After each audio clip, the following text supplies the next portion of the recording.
Steel బ్రిడ్జికి సంబంధించి తొలి slab complete అయిన నేపథ్యంలో మనతో పాటు ఇక్కడ స్థానికులు ఉన్నారు. చాలామంది నిర్మాణం ఎలా జరుగుతుంది కూడా ఇక్కడికి వచ్చి చూస్తున్న నేపథ్యంలో వాళ్ళ రియాక్షన్ కూడా తెలుసుకుందాము. మీరు ఎక్కడి నుంచి వచ్చారు? ఇక్కడ ఉండవాలండి మాది. ఎలా అనుకుంటున్నారు స్టీల్ బ్రిడ్జ్ నిర్మాణం ఎలా ఉండబోతుంది అంటారు అమరావతికి?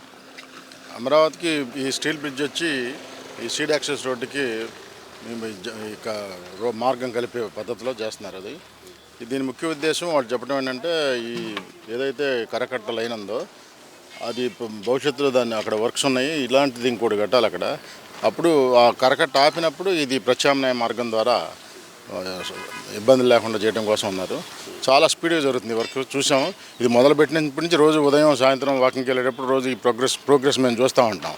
వాళ్ళు ఏం చూసినా చూడపోయినా మేమైతే ఈ రోజు ఎంతవరకు వచ్చింది, ఈ రోజు ఎంత చూస్తున్నాం. చాలా స్పీడ్గా జరిగింది, అనుకున్న దానికంటే స్పీడ్గానే. ఇంకా వేరే అక్కడ గుంటూరు ఛానల్ అలాగే కొండవీటి వాగు మీద కూడా పనులు జరుగుతున్నాయి. ఆ బ్రిడ్జి కూడా అయితే ఈ కనెక్టివిటీ వస్తే చాలా సౌకర్యంగా ఉంటుంది ఇక్కడ. అమరావతిలో నిర్మాణాల గురించి మీరు ఏమనుకుంటున్నారు? అమరావతి నిర్మాణం గురించి అనుకునేది ఏం లేదు, చాలా స్పీడ్గా జరుగుతున్నాయి.